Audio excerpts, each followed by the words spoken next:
मदालसा में अपने पुत्र को सिखा रहे हैं, लोरी से तत्व ज्ञान दे रहे हैं, बचपन से ही ज्ञान से, और श्रद्धा है, विश्वास है, तुरंत पकड़ता है। और माता की जैसे माता की जो पुत्र हैं, तो यहाँ 4 तक देखे थे हम, हे विश्व जन्मा, माने जिससे सारा विश्व उत्पन्न होता है वही तुम हो, वही जो शुद्ध ब्रह्म हो।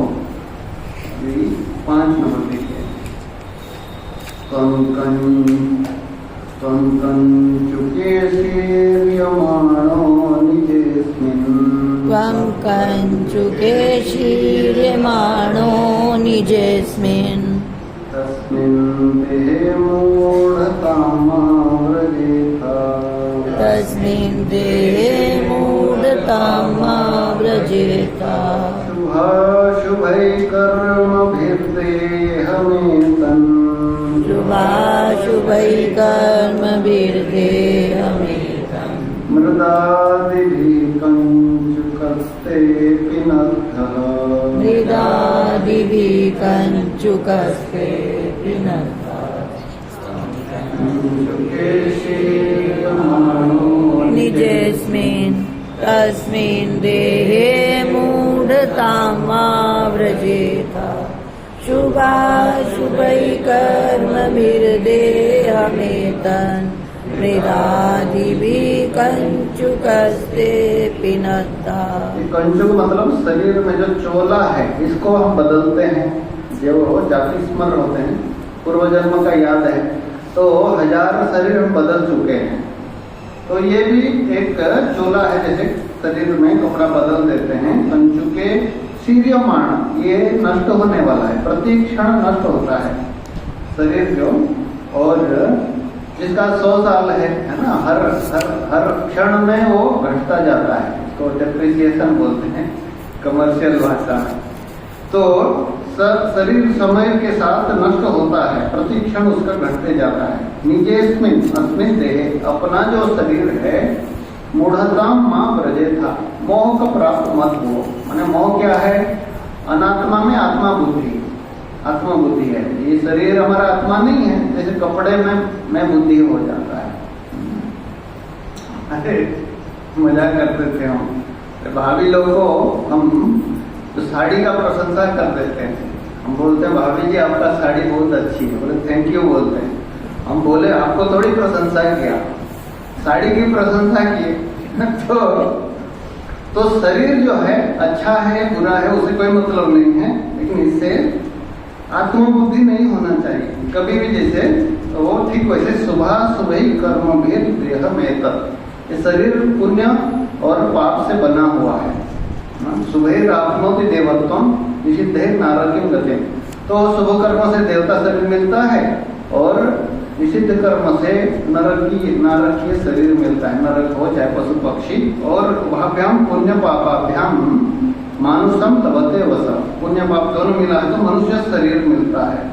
सुबह शुभ कर्म भी से बना हुआ है ये मृदादि, और 5 चीज से बना हुआ है, मिट्टी जल अग्नि और वायु आकाश, 5 चीज से बना हुआ है। चाहे चींटी का हो चाहे ब्रह्मा जी का, 5 चीज से बना हुआ। कंचुक ये जो चोला है, इसे पिनद्ध मतलब बंधे हुए हैं।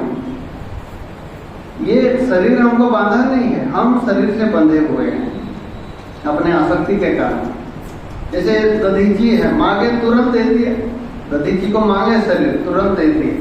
और जब युद्ध में लड़ाई के लिए जाते हैं क्षत्रिय लोग, बोले हम कोई चिंता नहीं, शरीर छोड़ देंगे तो स्वर्ग जाएंगे। तो शरीर में आत्मबुद्धि छोड़ देना, किसी बंधे हुए हैं।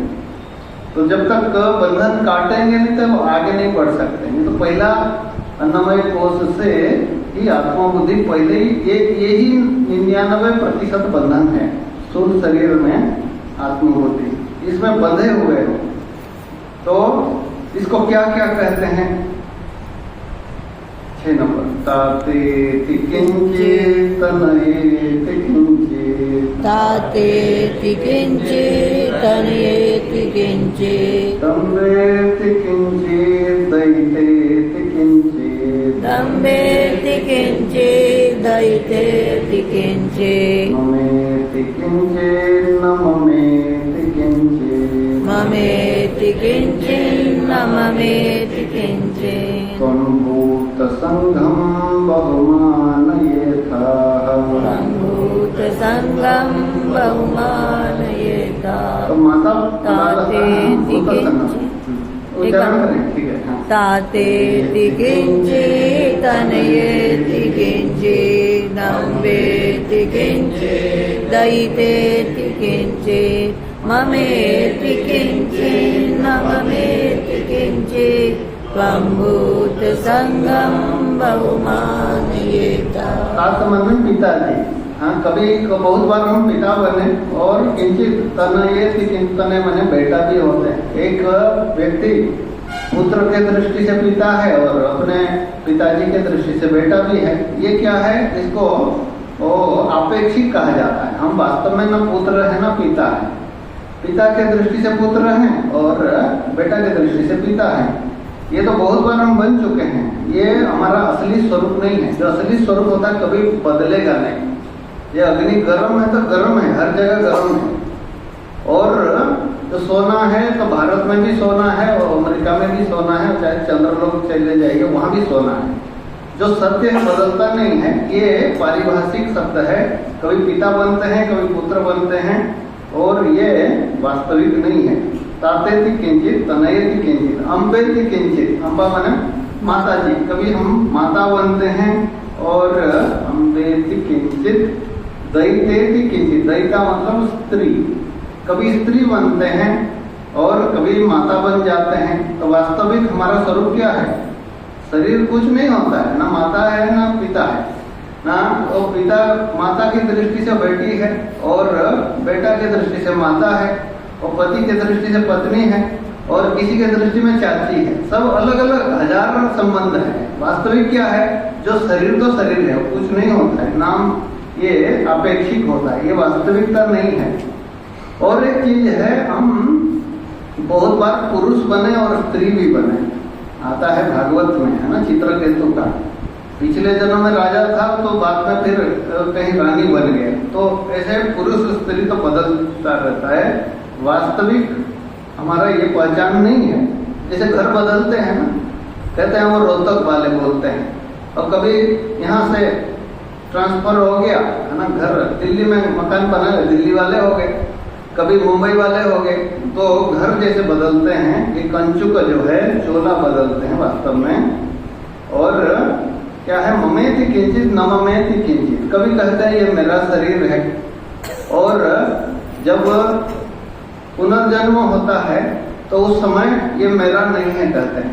आनंदमयी माँ वहाँ ढाका में उनका आश्रम खोद रहे थे तो वहाँ सब जमीन से ये क्या कहते हैं कंकाल मिला। तो उस समय जो बाबा महात्मा लोग थे उनको बताए, बाबा जी ये सब आपके ही जो पिछले जन्म का है सारा शरीर। तो जब अगले जन्म हो गया तो उस शरीर में आत्मा बुद्धि नहीं रहती है। तो कभी ये मेरा है और कभी मेरा नहीं है। ये भावना भी कल्पना है, वास्तविक तो शरीर किसी का नहीं है। ये सब क्या है? कल्पना ही है। बोले क्या है वास्तविक? क्या है? भूत संगम। ये 5 भूत का चीज है। 5 भूत का, पृथ्वी, जल, अग्नि, वायु, पृथ्वी है, आकाश। इसीलिए भर्तृहरि महाराज जब अपना अंतिम प्रणाम करते हैं, आखिरी में बताते हैं, माता पृथ्वी आपको मैं आपका पृथ्वी, मेरा जो पृथ्वी तत्व है आपसे लिया था, मैं आपको मैं अर्पण कर देता हूँ। मेरे जो शरीर में जल है, ये जल देवता मैं आपको अर्पण कर देता हूँ। ये अग्नि देवता मेरे शरीर में जो गर्मी है मैं उसको आपको अर्पण कर देता हूँ। ये वायु देवता मेरे शरीर में जो प्राण है, वायु है, वो आप ही का है, आप ही हैं, मैं आपको अर्पण कर देता हूँ। दिक देवता मैं आकाश तत्व जो मेरा है उसको अर्पण कर देता हूँ। तो मेरा अंतिम प्रणाम आपको ग्रहण कर लीजिए कि जिसके कारण मैं इस शरीर में तत्व ज्ञान प्राप्त किया हूँ। तो इसीलिए ये भूत संघ, 5 भूत का जो समुदाय शरीर को हम बहुमान ये था, इसका जितना महत्व है उससे बहुत ज्यादा इसका कीमत चुका देते हैं। छोटा बच्चा जाता है और चॉकलेट खरीदता है और अभी 2000 का नोट देके आ जाता है, उसको पता नहीं है। ठीक वैसे मनुष्य शरीर का जितना महत्व है उससे ज्यादा हम दे देते हैं। मैं इसी को ही मैं मान लेते हैं, अनात्मा को ही आत्मा मान लेते हैं। तो उसी को बहुमान ये था कि बेटा तुम इसको बहुत महत्व दे दिए हैं।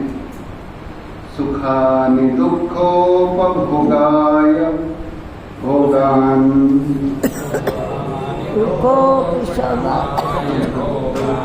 सुखानि दुःखोपशमाय भोगान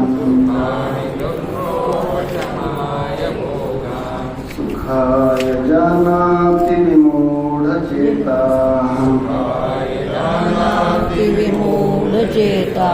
तान्येव दुःखानि पुनः सुखानि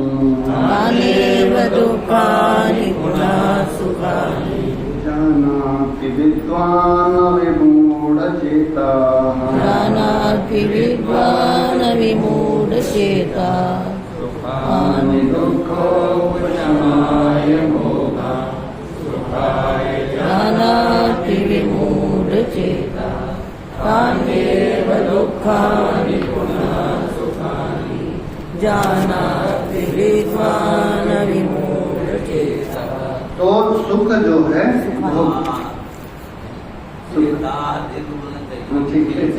चेताः दुख का शांति के लिए, दुख जब होती है, दुख से बचने के लिए हम क्या करते हैं, सारा सुख का साधन लेते हैं। तो भोगान बोले सुखाय विमूढ़ चेता, जो अज्ञानी व्यक्ति मूढ़ व्यक्ति इस सबको और सुखाय जानाति, सुख के लिए सुख साधन मानता है, सुख के लिए जितने भी, लेकिन वास्तव में जितने भी सुख का साधन है वो दुख का ही कारण है। भगवान गीता में बताते हैं यही संस्पर्श सजा भोगा दुख योनय एवते। संसार में जो भी सुख का साधन भगवान बुद्ध बताते हैं प्रियम त्वाम रोचति, जो हमारा प्रिय है वही हमको रुलाएगा। पंचदशी कार में लिखते हैं बढ़िया आपको, हाँ, तो जिसका कोई बाल बच्चा नहीं है वो लोग दुखी है। तो बाल बच्चा आया पेट में है ना, वो पेट में मर गया तो भी दुखी है। और जन्म के समय भी दुख है, वो बच्चा पैदा हुआ कोई अंधा हुआ है ना, ये हो गया, लंगड़ा आदि पैदा होता है तो भी दुख है। और बच्चा जब आगे पढ़ता है सब ठीक है, शरीर ठीक है और बुद्धि है ना ठीक नहीं है, दिमाग ठीक नहीं, तो भी दुखी है। और पढ़ता है फेल हो गया तो भी दुखी है। अच्छे से पढ़ा सब कुछ हुआ और वो दुखी है, बोलते हैं नौकरी नहीं मिला है तो धंधा नहीं कर रहा, और उसके बाद बोलते हैं शादी नहीं हो रहा है, और उसके बाद बिगड़ गया तो भी दुख है। और लड़का अच्छा भी बना और लड़का का शरीर भी शांत हो जाता है तो भी दुख होता है, बोलते हैं भगवान अब पैदा ही नहीं करते उससे अच्छा था, बोलते हैं। तो संसार में कोई वस्तु अच्छा, बुरा वस्तु तो दुख देता है, अच्छा वस्तु भी दुख देता है। इसलिए बताते हैं तान्येव दुखानि, बोले पुनः सुखानि, जो सुख है विद्वान जो है अविमूढ़ चेता, जो मूढ़ नहीं है विद्वान है उसके लिए सारे दुख का ही कारण है। इसलिए पतंजलि महर्षि बताते हैं सर्वम दुखम विवेकिना, विवेकी पुरुष के लिए सारे दुख है, क्योंकि हमारा स्वरूप आनंद है, उसे थोड़ा भी कम होता है तो हम कभी अल्पे सुखम नास्ति योगै भूमा तत् सुखम। तो ये सारा दुख का कारण है सारा जगत जो है वो सुख एक कण भी नहीं है इसमें, तो इसीलिए दुख का कारण बन जाता है। आसोस्ति संदर्शनमक्षयुग्मा, आसोस्ति संदर्शनमक्षयुग्मा, मत्युज्ज्वलं तत्कलुषं वसायाः, मत्युज्ज्वलं तत्कलुषं वसायाः, उचादिपीनं पिशितं घनं तत्, उचादिपीनं पिशितं घनं तत्, स्थानं रते किं नरको न योषि, स्थानं रते किं नरको न योषि, आसोस्ति संदर्शनमक्षयुग्मा, मत्युज्ज्वलं यत्कलुषं वसायाः, पिशितं घनं तत्, स्थानं रते हास्य मतलब कोई हंसने के समय जो दांत होता है, ये इस शरीर का जो अपवित्रता का वर्णन कर रहे हैं। मनुष्य शरीर अपवित्र है। हासोस्ति संदर्शनम, जो दिखता है हंसते समय जो दांत है, ये सब हड्डी है ना, कार्बन है ना, बाइट है, क्या कैल्शियम कार्बोनेट है ना टेक्निकल भाषा में। तो हड्डी है, दांत जितने हड्डी है, लेकिन उसको लेकर के हम आसक्त हो जाते हैं। अक्षी युग्म अत्युज्ज्वलम, आंख बहुत चमकीला आंख है, लेकिन वास्तव विचार किया जाता है तो वसा मतलब चर्बी का ही वो कीचड़ है, आंख बनता है। और ये कुचादि पीनम, कुछ मतलब स्तन है, चाहे मांसपेशी है, जांग है, जो भी शरीर में जितने भी मांस पिंड है, पिशितम मतलब मांस, घन माने ठोस, गांठ है जैसे पिंड, घन घ है ना, घन माने ठोस है ना, ठोस मांस का पिंड जितने हैं ये सब है ना, वो थोड़ा करेक्शन कर लीजिए। घन माने ठोस जो है ना, मांस पिंड है, ये सब क्या है, भगवान वहां भी आया ना भज गोविंदम में, है ना। यहाँ इसीलिए कहा जाता है क्योंकि शंकराचार्य भगवान को बोलते हैं, माता जी जो को गाली देते हैं, बोलते हैं, बोले देखिए उनके सामने पुरुष लोग थे इसीलिए ये सब कहा गया है, लेकिन सामान्य हिसाब से देखा जाए मनुष्य शरीर का वर्णन है। घनम पिशितम माने ये ठोस जो है मांस का पिंड है, ठोस है। तत्स्थानम हृदय किम, वो आसक्ति का स्थान हो सकता है क्या, सुख का स्थान संभव नहीं है। बोले क्या है, नरको नयसित, ये क्या नरक का स्थान नहीं है क्या? बोले नरक जो वर्णन आता है 84 प्रकार नरक है, उसी में एक नरक अलग अलग है। 2-4 नरक ऐसे हैं जहाँ ये आपका केवल खून रहेगा, उसमें डाल देते हैं। अलग अलग पाप का अलग अलग दंड मिलता है। किसी में पीप रहेगा, किसी में मूत्र रहेगा, किसी में मल रहेगा, ऐसे में डाल दिया जाता है। तो यहाँ माता मदालसा साहब बता रहे हैं अपने बेटा को, बोले देखो मनुष्य शरीर जो है ये शरीर ही नरक है। शरीर में इस समय पे देखिए हमारे शरीर में नाश्ता की तो सब उल्टी है, और ये सब इसमें समझौता नहीं किए उन्होंने। तो बोलते हैं उल्टी है, मांस है, खून है, पीप है, और मल है, मूत्र है, ये क्या है, नरक ही है। इस शरीर में वहां कुंड में रहना पड़ता है, इसी में भी रहते हैं। तो बोले मनुष्य शरीर जो है ये नरक नहीं है क्या, बताते हैं। तो ये सिद्ध माने स्त्री हो चाहे पुरुष हो, मनुष्य का शरीर ही नरक ही है।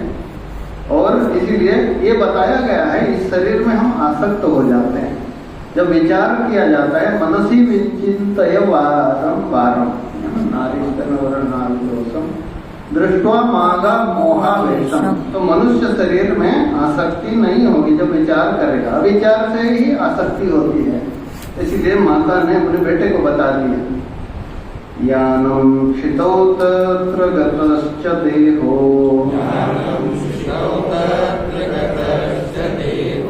देहे पिचान्यः पुरुषो निविष्टः, देहे पिचान्यः पुरुषो निविष्टः, मम त्वमुर्व्यां न यथा तथास्मिन्, न तथा यथास्मिन्, देहेऽस्ति मात्रं बत मूढतैषा,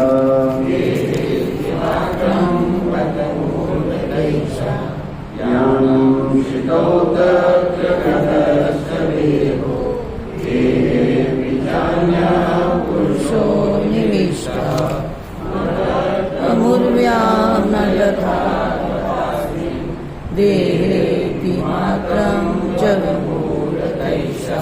यानम क्षितौ, क्षिति माने पृथ्वी में कोई गाड़ी चल रही है। पहले बैलगाड़ी था, टांगा था, आज है ना कार है, चाहे स्कूटर है।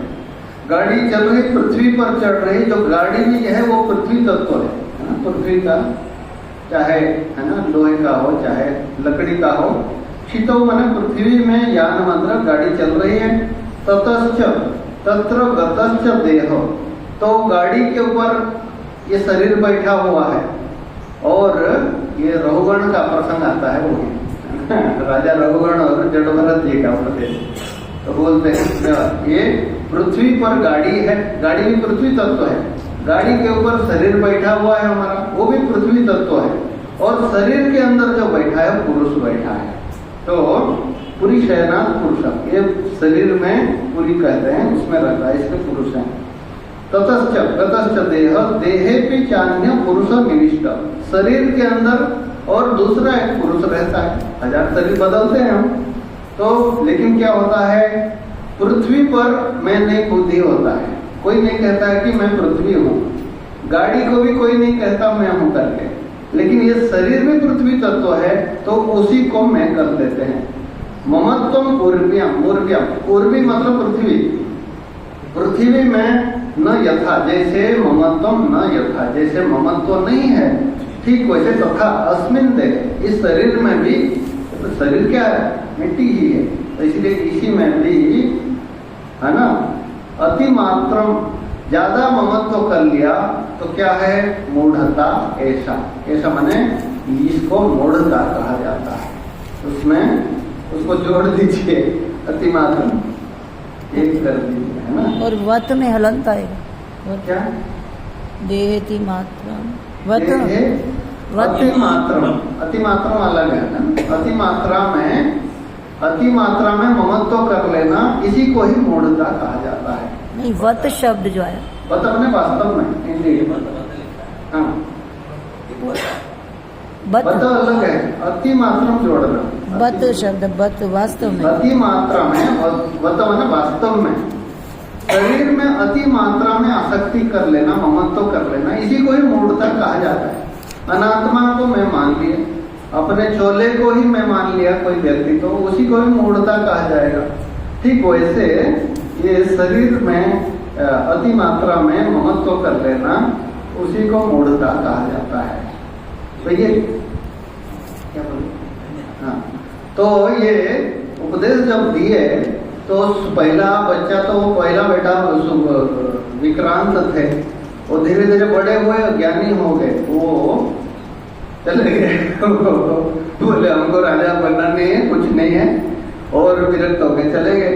दूसरा बच्चा हुए, वो उसका नाम सुबाहु था, सुबाहु, उनको भी ऐसे उपदेश दिए माता ने, वो भी बड़े हुए, वो भी विरक्त होकर के चले गए, बोले आत्मज्ञानी हो गए। तीसरा बच्चा हुए अरिमर्दन, उनको भी माता ने ये उपदेश दिया, तो वो भी ज्ञानी होकर के वही चले गए। जो चौथा बच्चा हुआ, तो पहले 3 बच्चा का नाम तो दे दिए थे राजा ऋतध्वज ने, राजा ने, तो चौथा लड़का का नाम राजा बोले आप नाम दो, तो फिर अलर्क नाम दिए माता ने। अलर्क जब हुए, जब उसको भी उपदेश देना शुरू कर दिया माँ ने, शुद्धोसी बुद्धोसी निरंजनोसी, राजा बोले कभी एक बेटा तो रहने दो, कोई राजा रहे हमारा वंश चलाने के लिए, राजा राज्य शासन करने के लिए। तो फिर उन्होंने वो सारा उपदेश दिया, व्यावहारिक उपदेश, ये सारा बहुत बढ़िया है मार्कंडेय पुराण में, है ना। संगम सर्व सर्वात्मना त्याज्य सचेत त्यक्तुम न शक्यते, माने सद्भि सह कर्तव्यम सताम संगो ही भेषज, बहुत लंबा है। सत्संग ही और मुक्ति का कारण है, आसक्ति करना है तो इसी में करो, बहुत है। तो ये जब उपदेश दिए, और आखिरी में दोनों राजा रानी जयराज को राजा बना करके वानप्रस्थ में चले गए। जाते समय माता ने आखिरी जो चाबी दे करके गए, ताबीज दे के चले गए, बोले बेटा संसार में कभी विपत्ति आए तो इस ताबीज को खोल करके देख लेना। तो चले गए। जब इन्होंने भोग विलास में रहा, राजा अच्छे से बन गया, लेकिन बड़े 3 भाई जो थे बड़े दुखी हुए, बोले देखो हम लोग ज्ञानी हैं, हमारा बेटा एक भाई जो अज्ञानी होकर के संसार में फंस गया है। तो उन्होंने काशी राजा के पास गए, बड़े भाई जो सुबाहु थे, दूसरे नंबर भाई, और राजा को अनुरोध करके आक्रमण करवाए। तो उसको खबर भेजे कि भाई को दे दो, बड़े भाई को, और तो मना किया, बोला मैं तो राजा हूँ, और लोग छोड़ के चले गए, बाबा बन गए, अभी क्यों राज्य चाहिए।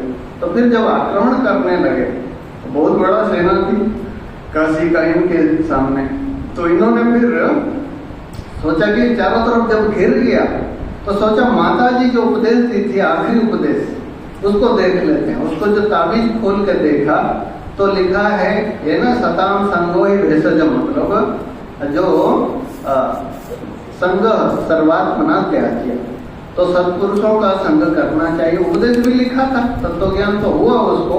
फिर जा करके दत्तात्रेय महाराज जी के पास जा करके तत्वज्ञान प्राप्त किए, वो भी ज्ञानी हो गए। तो माता की कृपा से सब लोग ज्ञानी हो गए। तो चलो हम भी यहाँ माता की कृपा में वही चीज कर रहे हैं, लोरी सुना रहे हैं। ओम तत्सत। महाराज जी ने संगा धनम और यह पता बता नहीं, अति मात्रम, पता अति मात्रम, बता अलग रहे। नहीं वहाँ लिखा है। अच्छा हाँ वो ठीक, वो बार करना हाँ, बार। ठीक है।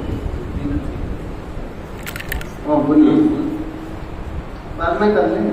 महाराज जी ने इस मदालसा व्याख्यान अच्छी तरह से हमें समझाया है। इस श्लोकों में जहाँ कहीं शरीर की निंदा आती है तो मन में सोचते कि निंदा क्यों कही गई है। निंदा करने वाला भी शरीरधारी है, जिसकी निंदा कर रहा वो भी शरीरधारी है। ये गलत फहमी क्यों लगता है ना। इसका तात्पर्य क्या है कि जिस वस्तु से उसे दूर कराना होता है, उस वस्तु से छोड़ना होता है, तब उसे दोष दिखाई जाते हैं। उदाहरण के लिए एक व्यक्ति अच्छा है, एक नेता अच्छा है, उसको बहुत लोग मानते हैं, फिर क्या करो, उसकी निंदा करना शुरू कर दो। ये आदमी बहुत अच्छा है, आज सावधान हो जाना, थोड़ा छोटा टाइम का है। अब वो व्यक्ति आपके मन में बहुत अच्छा था, दोबारा सामने आ गया तो आपके मन में क्या हुआ, सावधान, ये आदमी चोर टाइप का है। तो मतलब आपकी बुद्धि उसके प्रति जो पहले जितनी श्रद्धा थी वो कम हो गई। तो हो सकता है ये वस्तुस्थिति हो या किसी को बहकाना हो। तो जहां भी शास्त्र में निंदा प्रकरण आता है, वो निंदा प्रकरण उस व्यक्ति को उस वस्तु से छुड़ाने के लिए आता है। निंदा शरीर की नहीं होती है, उसका निकली होती है। वो वस्तु जैसी की वैसी रहेगी। बोले सोना क्या करना, खाना थोड़ी है, सोना खाना थोड़ी है, रोटी तो खाना है। तो क्या है कि भाई उसकी आपको सोने के प्रति जो बहुत महत्व बुद्धि है, वह महत्व बुद्धि कम करने के लिए ही शास्त्र में जगह जगह ऐसा उपदेश किया हुआ है।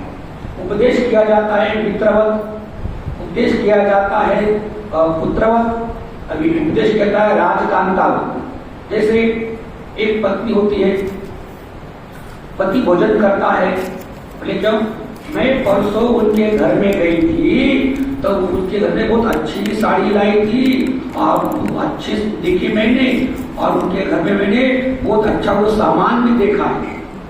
अब क्या है, वो वस्तु आप ले आओ, वो नहीं बोलना। क्या जैसे महात्मा बोले अरे हम वहां गए थे, बहुत मीठे आम खाए थे, अब बोले अरे हम भी आम घर के लाए थे।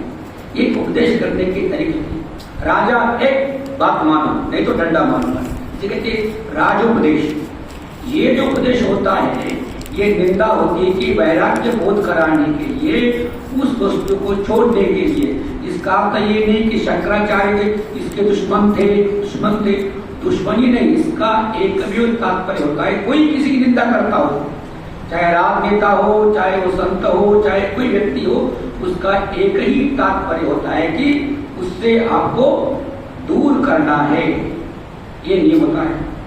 तो यह जो उपदेश दिया हुआ है, और इसमें सब में एक होता है कि सब में एक ही ईश्वर तत्व है, ये सिद्धांत है। ब्रह्म ज्ञान मतलब क्या है, ब्रह्म ज्ञान क्या है, ये कहता है कि संसार में एक ही ईश्वर तत्व है। इस संसार को चलाने के लिए दो ईश्वर नहीं है, एक ही ईश्वर है। बाकी जितने देवी देवता है उसी ईश्वर के वो अनेक प्रकार के रूप है। ये समझाना तो कैसे क्या है, आगे चलो, इसी का नाम ब्रह्म ज्ञान है। हमारे हनुमान चालीसा हो, राम रक्षा स्तोत्र हो, चाहे कोई भी ग्रंथ हो, छोटा से बड़ा, सब में यही उपदेश होता है अंतिम में कि एक ही परमात्मा है, कि सारे परमात्मा के अनेक रूप है, आप भ्रमित नहीं होना, एक तत्व की पूजा है। यही मदालसा कहती है। जैसे सृष्टि के आरंभ में सनंदन भेजे थे, सनत कुमार भेजे थे, तो नारद जी गए, उनको उपदेश कर दिया, सब तपस्या में लग गए। यही कहानी उसी का चरितार्थ इस मदालसा में। इतना ही कहकर वाणी विराम देता हूँ। अब हम हमारे वयोवृद्ध, ज्ञान वृद्ध, तपोवृद्ध स्वामी विवेकानंद जी महाराज जी से प्रार्थना करते हैं कि वे भी आपने अमृत वाणी